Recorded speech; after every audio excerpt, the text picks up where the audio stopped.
Hi, I'm Dennis Conner, 77 years old, born 1946. At the age of 3 years old, my parents, my dad was still in the Army after World War II, and we moved to Kobe, Japan. Hey, what up? My How you doing? mother being a physician, my dad was an engineer with the Army. He was a warrant officer. Um, we were stationed there for 2 years as my dad in the Corps of Engineers, along with the Japanese government after the war. Um, they surveyed all of the Japanese southern islands. These people had never bothered anything, so we I've been thinking about you. did. The Corps of Engineers did aerial maps and ended up in 2 years completely mapping and photographing aerial photographs of all the southern Japanese islands. Our next duty station was now going to be Darwin, Australia. We boarded a military transport type shift, and the whole company of engineers, this is clear down to the lowly private up to the captain of the company, and we headed for Darwin, Australia, which is on the north coast of Australia.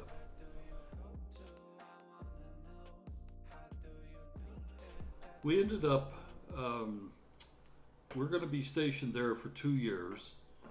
Again, my father, along with the Corps of Engineers and the Australian government, is going to map and survey the Northern Territories and the Northwest Territories, which I've been wondering where you lay up. Where you is at? about 2/3 of Australia. Home base, of course, is Darwin, which is on the water. Well, the story goes from the beginning there. Um, my dad has always been a sailor at heart, even though he joined the Army when he was 18 in 1936. Um, he goes down to this boatyard and he sees this 48, a wooden 48 foot on the waterline, Hershoff style catch, double head sail catch. And he's inquiring with the guy that runs the yard, and he says, who owns this and what's he doing with it? And he says, well, actually, the Navy has a contingent here, and the captain, um, who's in charge of them, it's his, but he's trying to sell it. And my dad's eyes lit up, and it's like, whoa. So he got a hold of the captain, which is the equivalent of a full bird colonel in the Army, and they talked it over, and my dad and along with my mother, we ended up buying this sailboat.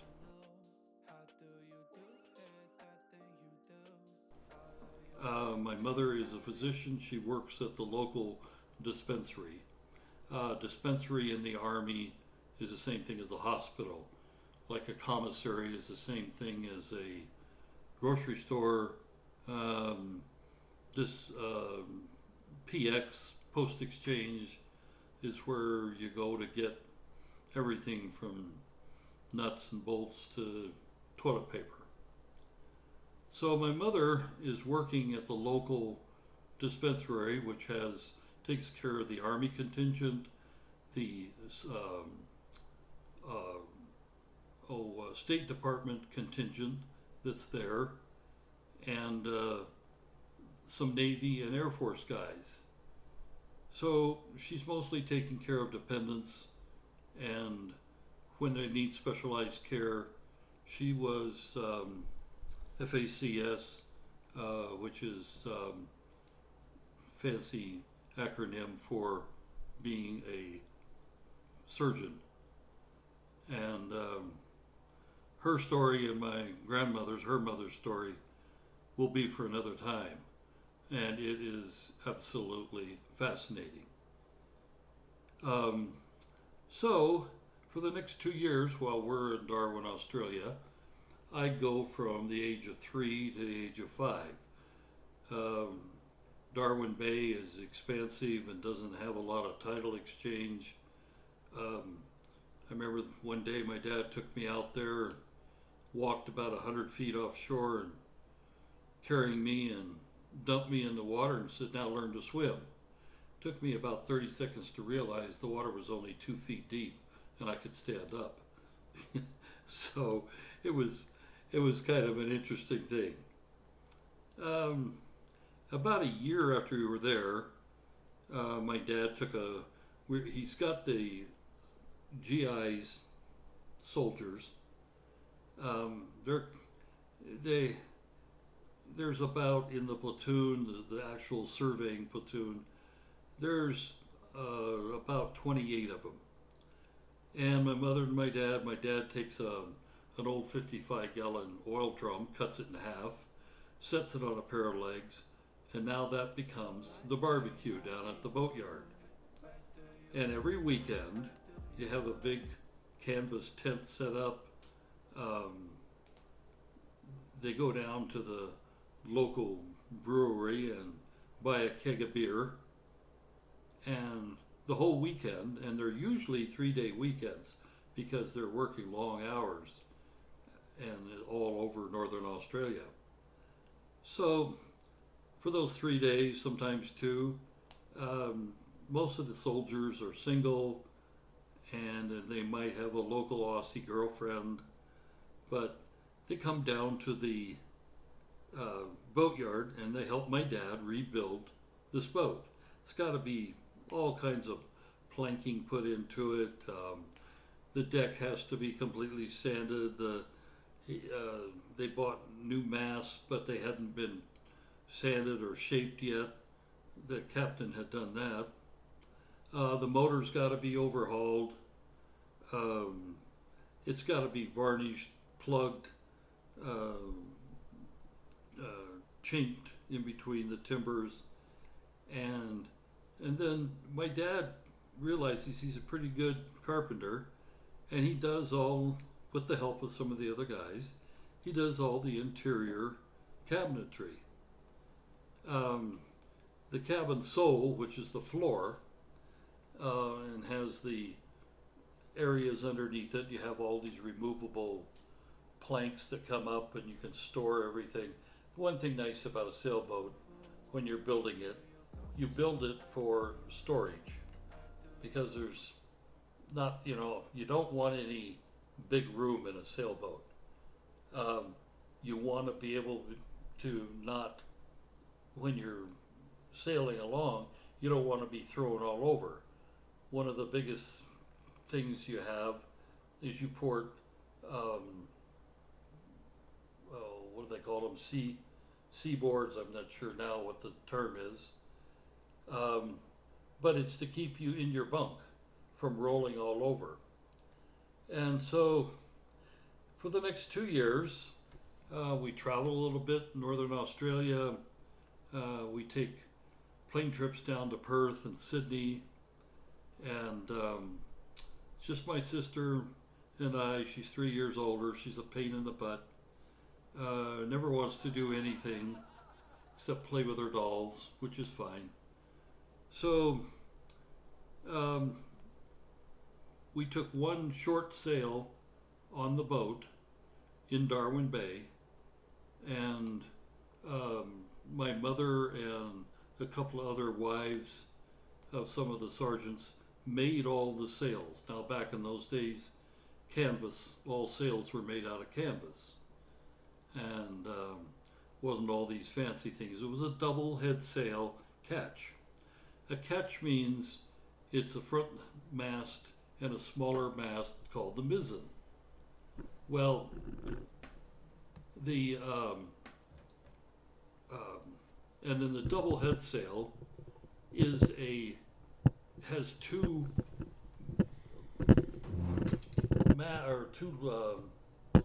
lines going up and one will be the spinnaker and the other will be the staysail. We use the loose footed staysail. We'll get into all that later on. And then it has a big long bowsprit going out, which forms a triangle, and we'll get into that more when we're sailing. So, 2 years there, my dad is now getting transferred to Stuttgart, Germany.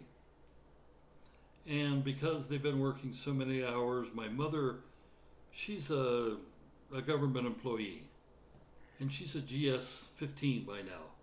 She's about the same rank as a lieutenant colonel. She outranks my father. She makes a whole lot more money than he does. But again, she's a physician, and she should. We decide, well, my mom and dad, I didn't have much say, I was only 5 years old. We're going to sail to Germany.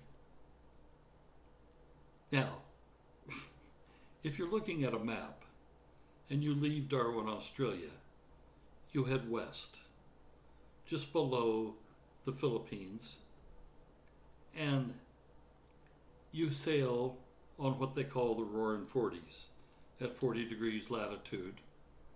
You can pretty much sail straight to Cape Town, South Africa.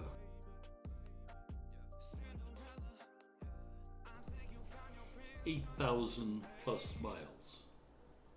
Now, this is a boat under full sail on a good reach. That's a forward terminology. We'll go some of that later if we need to. For sailors, you'll understand it. We're doing, we can hit about 7.3 knots.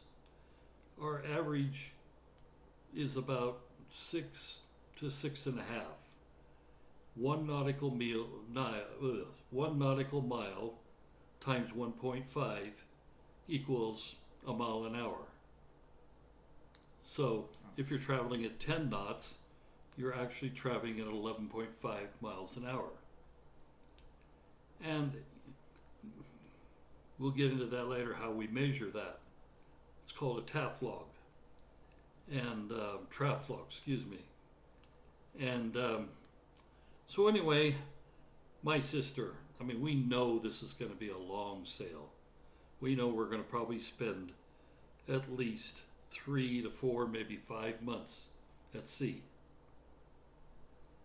I'm loving it. I'm thinking, geez, I mean, my mother's teaching us, she's homeschooling us. 5 years old, we're headed west. Next port of call is almost 9,000 miles away at Cape Town, South Africa. In the meantime, there's Diego Garcia. Some of you might be familiar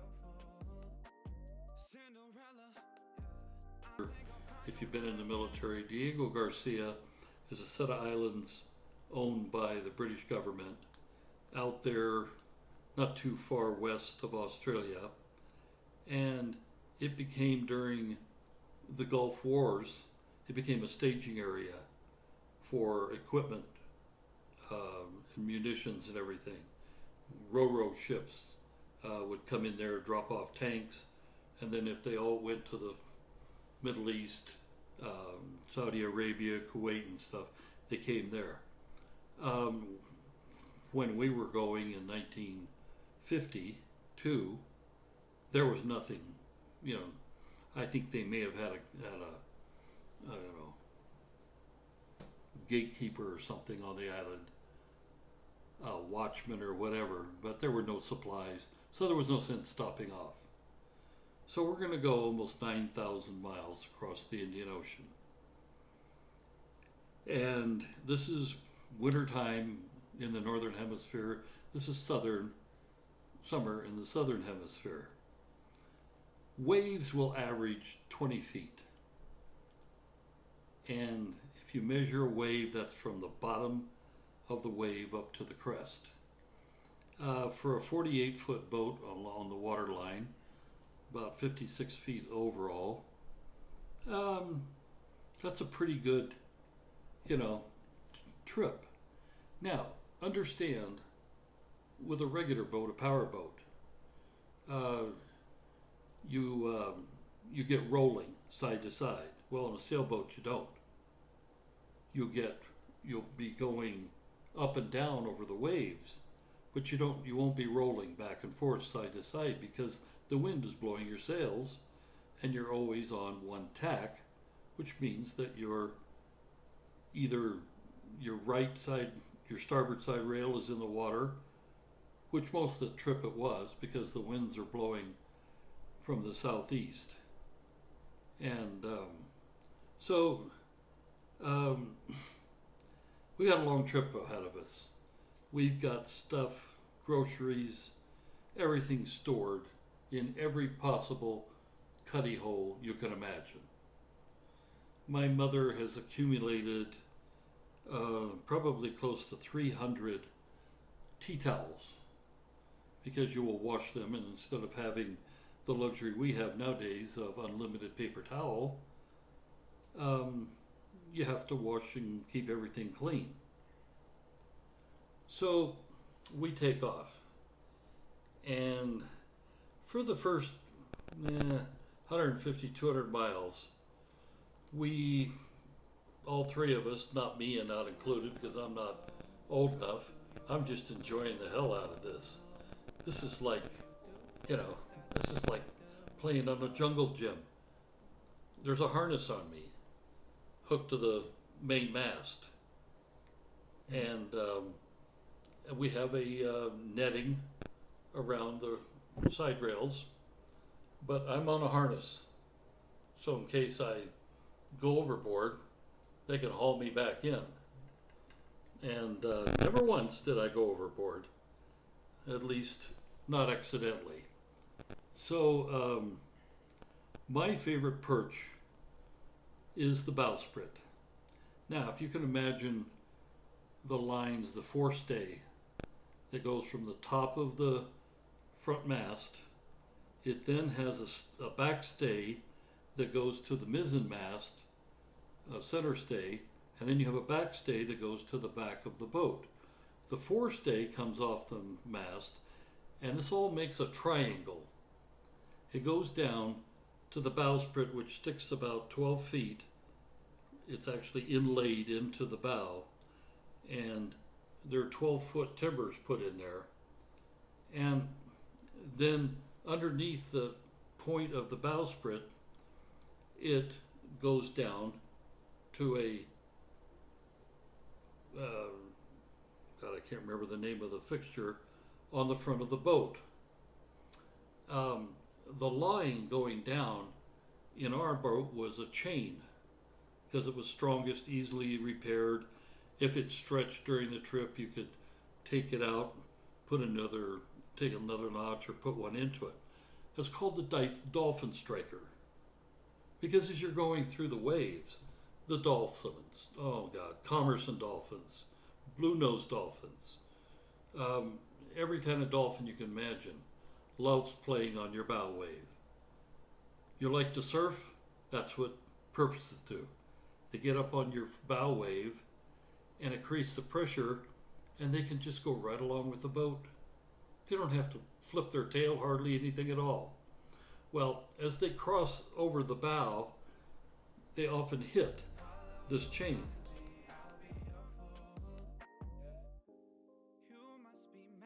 Because it's down there, and that's why they call it the dolphin striker, because dolphins are always hitting it.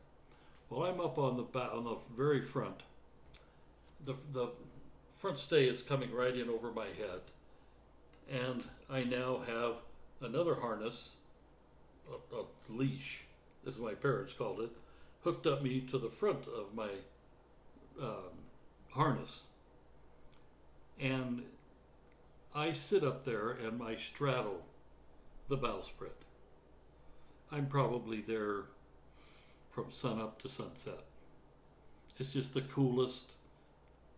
It's, all the time there are fish, flying fish. Flying fish land on the boat all the time, and they make great bait. for fishing.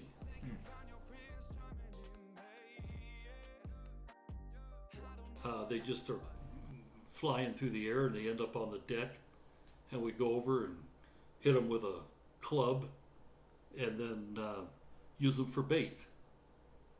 And so I sit up there and it's like SeaWorld condensed into a few months. You're there every day. It's something new every day. Whales, killer whales, dolphins, sharks, hammerhead sharks, marlin, sailfish. I mean, you see everything. Mom and Dad are sitting in the back, in the cockpit in the back. They're steering. Now we have a wind vane steering system. It's a contraption that comes up off the back of the stern of the boat, and it's got all kinds of gears and a little wind vane on it, and you can set it on a course that you want to go. Come on, we're at 40 degrees southern latitude. We're going almost 9,000 miles to Cape Town, South Africa. We hardly ever tack unless it's for a storm.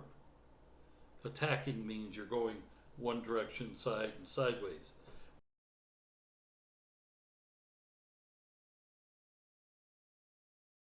Get to Hawaii,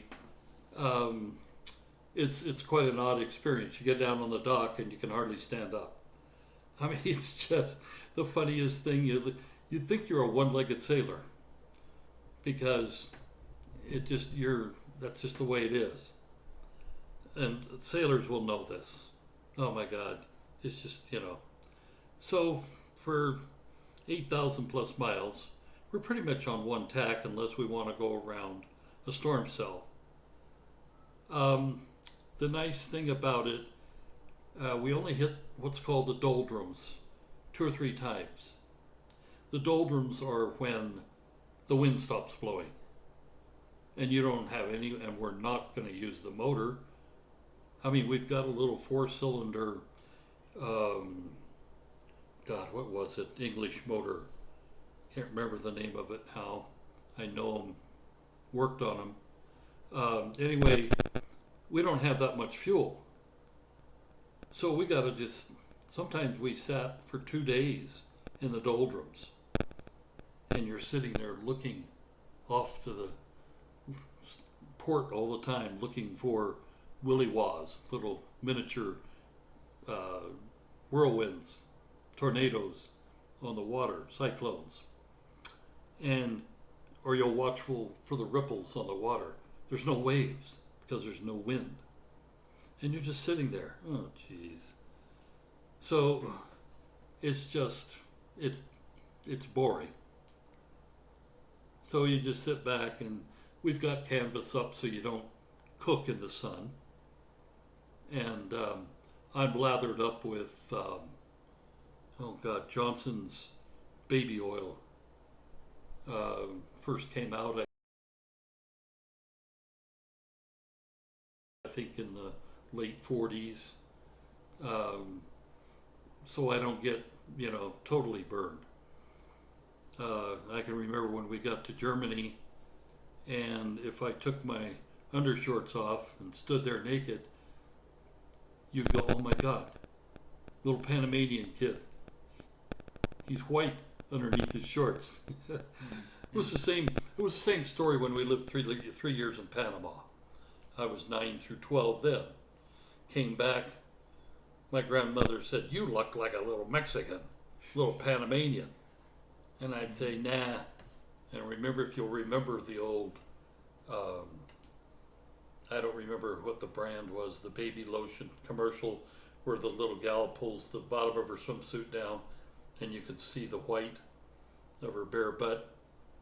And it was in all the commercials back then when I was growing up. And so anyway, my grandmother pulls my shorts down and my little white butt is just there. My feet are like shoe leather. You spend as many months as we did on the boat, and you're barefoot, and you're in shorts, nothing else. It's hot. Mm. So um, it's just an absolute kick in the pants. All the fish, the whales, the sharks, everything. This is where I fell in love on that trip with pelicans. Boy, they can range a long ways out. Albatrosses, on the other hand, are once they leave their nest, when they first learn to fly, they never touch land again until they come back to breed. Sometimes 4, 5, 6 years later, they're constantly flying on the ocean. Oh yeah, sure. They'll come down and feed, and grab a flying fish or whatever, and they'll float on the ocean. But albatrosses, from the time they leave their rookery, they never come back until they're of a breeding stage. And we had this one albatross that, I don't know, I guess he loved the fact that we were going just about as fast as he could fly without having to do anything. And he was off the port bow, probably about 30, 40 feet, and he would just sit there, just flying along with us. And then pretty soon, come dark, he'd be gone. Next morning, sun comes up, he's back. And we know from scientifically that, he's not going to come and land. Now, a pelican will land on your boat and catch a ride. Albatrosses won't, and they're fantastic. You never see seagulls until you get close to land. You just don't see seagulls out in the middle of the ocean. Mm-hmm. You gotta understand, we're sailing alone, and we don't see another ship. Now, this is early 50s. Commerce hasn't started. World commerce hasn't started. The oil boom, oil tankers haven't started traversing the Indian Ocean, coming from Saudi Arabia, to the United States. So we just don't ever see any other boats. Once in a while, you might see the mast of a fishing boat, but they're usually not that far out unless they're big ones, draggers, big tuna fishermen, stuff like that. So we never see another soul. And my dad has a shortwave, and he's got his ham license when he was in Japan, and he's talking to people. I mean, we've got a mast up on the mizzen mast. The mizzen mast, the back mast, it's not much good for anything. It has a mizzen sail. It's probably about a fourth the size of your mainsail. It doesn't do much. The only thing it's good for is if you're at an anchorage, you put up the mizzen sail, and it keeps you pointed into the wind, because you're anchoring always into the wind, and it'll keep your boat pretty straight and not wandering around on the anchor chain. The depth of the ocean around us is averaging 3,000 feet deep. So it's not like you're going to see any islands popping up. I mean, it just doesn't happen. So you don't see seagulls at all. Your best flying friends are the albatrosses and the occasional pelicans. I don't know what the pelicans are doing out that far, but they're consummate fishermen. I mean, they're consummate swimmers. They're so ugly on land, but in flight, oh my God, they're so majestic. And my dad was a photographer. Anyway, we're seeing all of these fish and birds, and it's like going to the aquarium every day and getting the front row ringside seat. Only there's no ringmaster there. You're it. You know, my mom says one day I had this. It was near the 4th of July, and I'm sitting out there with a little flag, American flag, only 48 stars back then, on a little stick, and I'm waving it, and I'm being a conductor.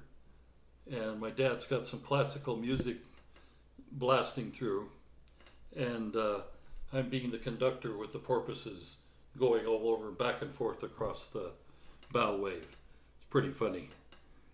And another thing, how do we eat? Well, we fish. And you take a long hand line. It's basically a piece of 1/8 inch cable.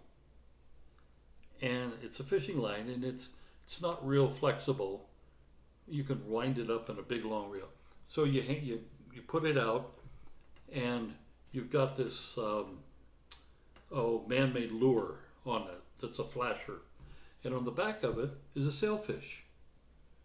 You've taken a flying fish, I mean not a sailfish, but a flying fish, and you've opened up his guts, just open him up in the stomach, and you hook him through the head, and you hope to catch a fish. Well, our biggest fish we ever caught, Jesus, a 90-pound yellowfin blue tuna.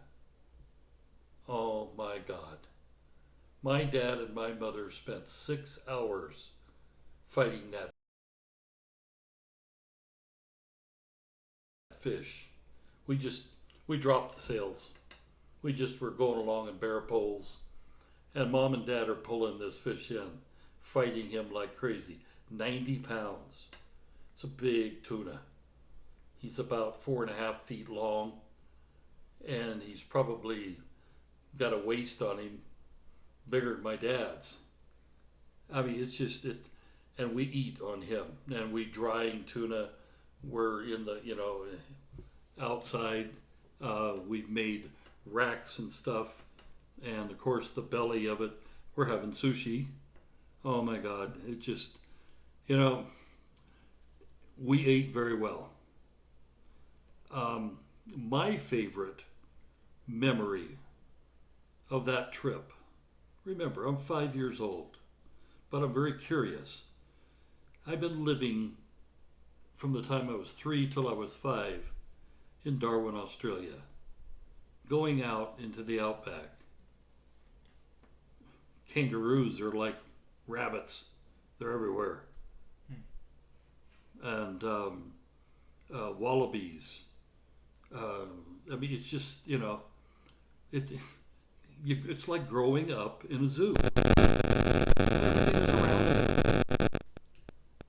Darwin Bay was bunches of alligators, down at the southern end of the bay. So we get this big old tuna on board. My God, he's huge. So my favorite memory, getting back to that, on a sailboat you need circulation of air.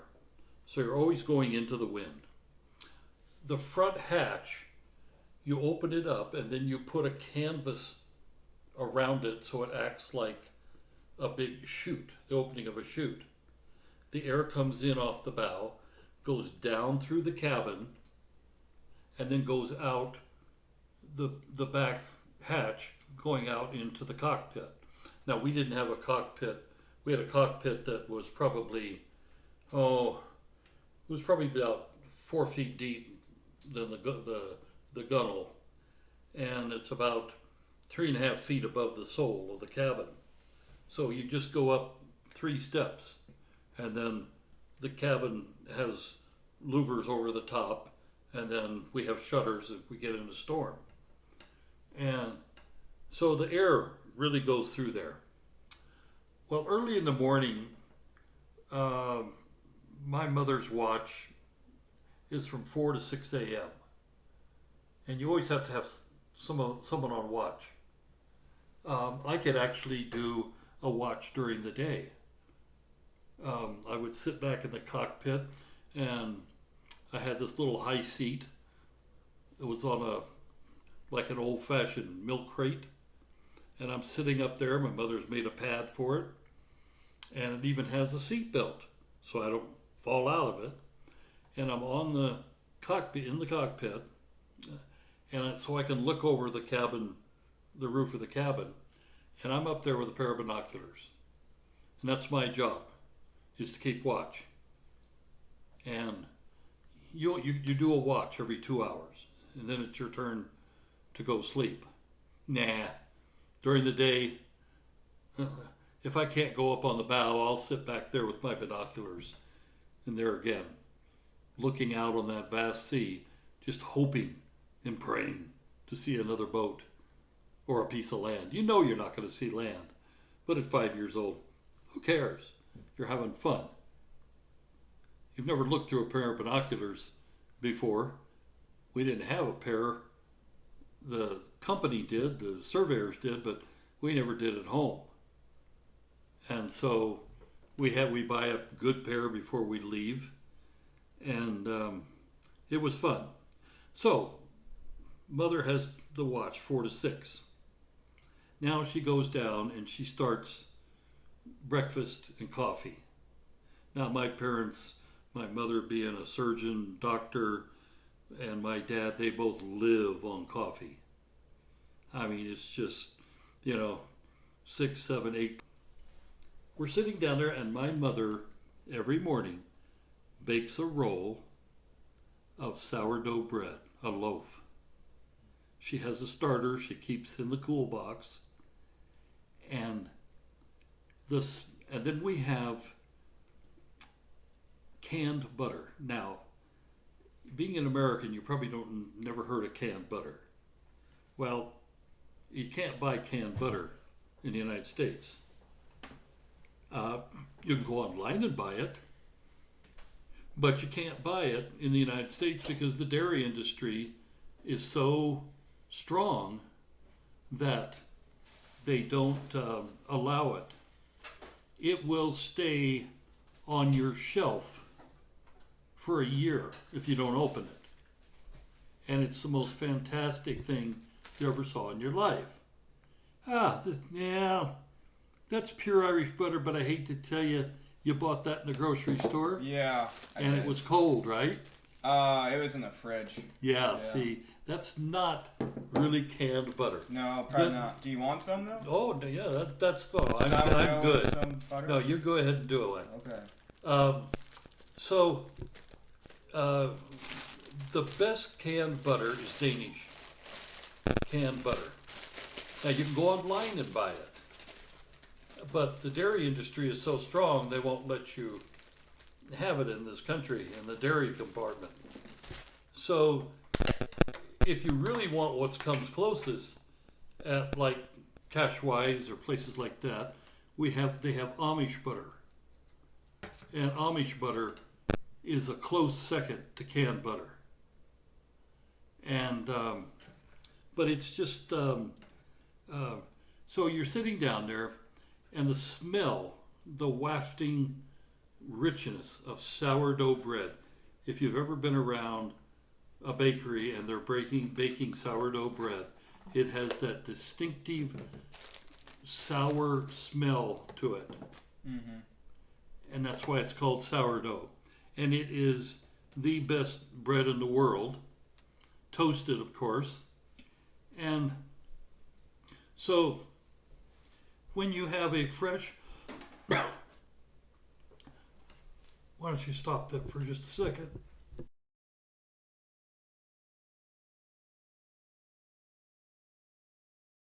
Sorry for the interruption. Get too long-winded here. So the wafting smell of sourdough is coming through the cabin. It comes up into the cockpit because of the air circulation. And the biggest problem growing up in the late 40s and early 50s, when you're not living in the United States, is the lack of milk. Now, I love milk. I love raw milk. I love whole milk. I love 2%. 1% I'm not too hot on. Canned milk, no. Powdered milk, not really. But the thing is, beggars can't be choosy.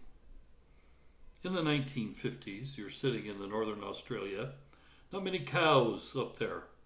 Yes, you can go to the commissary, which is the Army's, military's equivalent of a grocery store, and you can buy whole milk.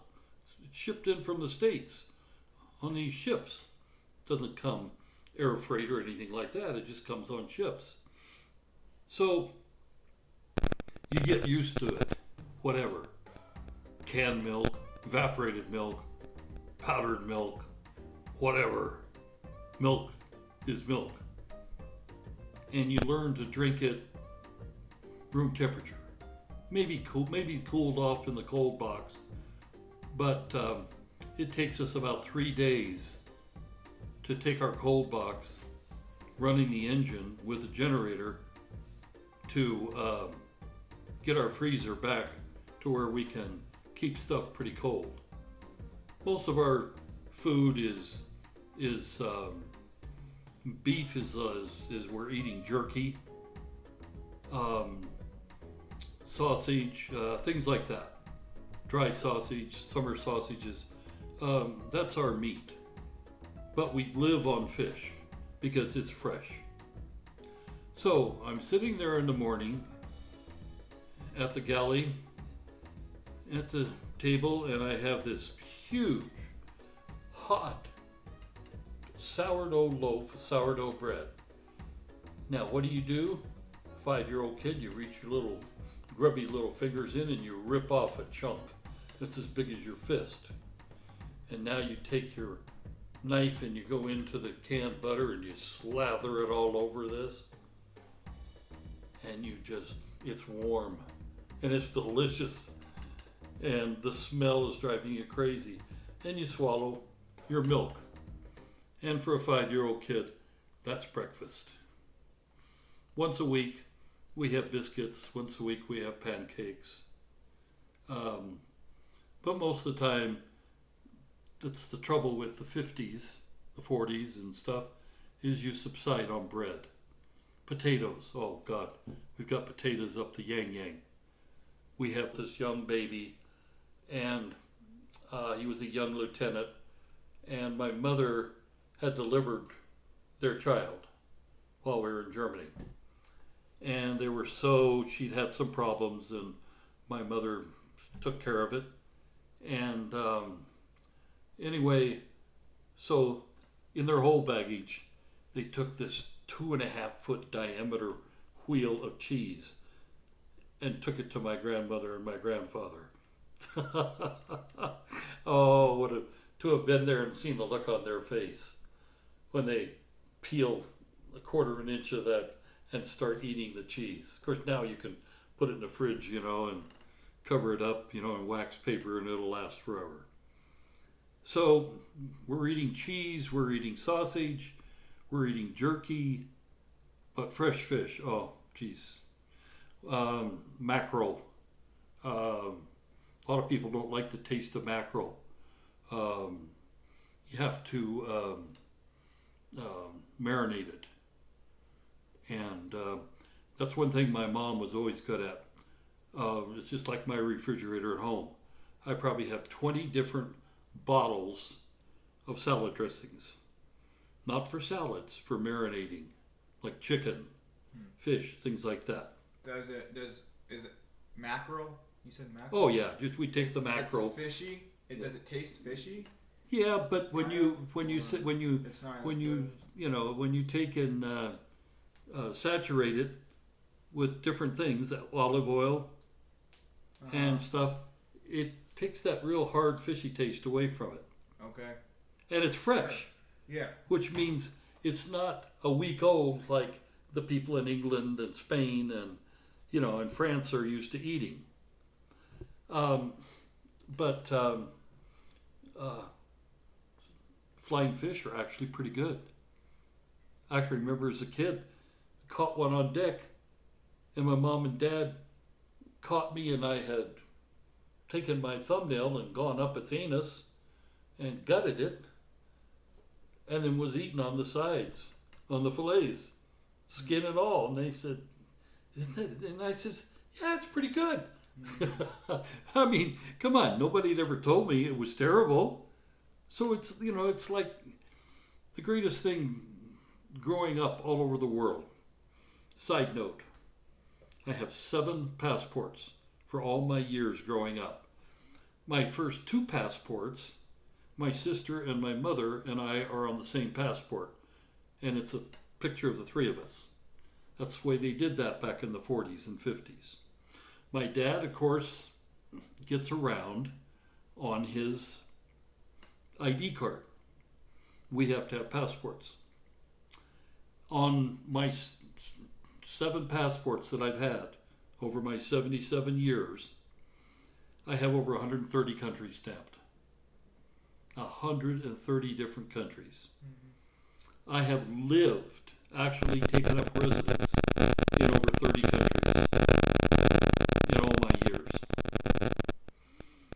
9 years in Africa, 3 years in Panama, 2 years in Australia, 3 years in Germany, a year in Addis Ababa, Ethiopia, another year in Johannesburg, South Africa, a town just outside of it called Bloemfontein. Yeah, lived and traveled all over the world. And it's an education. I grew up, when I graduated from high school, besides English, I spoke 5 other languages fluently. Read, write, and comprehend. That's the next story for later on. But growing up, I tell people, teach your kids a language. Some of the stories later on about my kids and my daughter especially, how language got her an incredible job and still has it. So we're eating well. Let's put it that way. We're drying a lot of fish. We actually run a line on a pulley up the backstay and cut it first.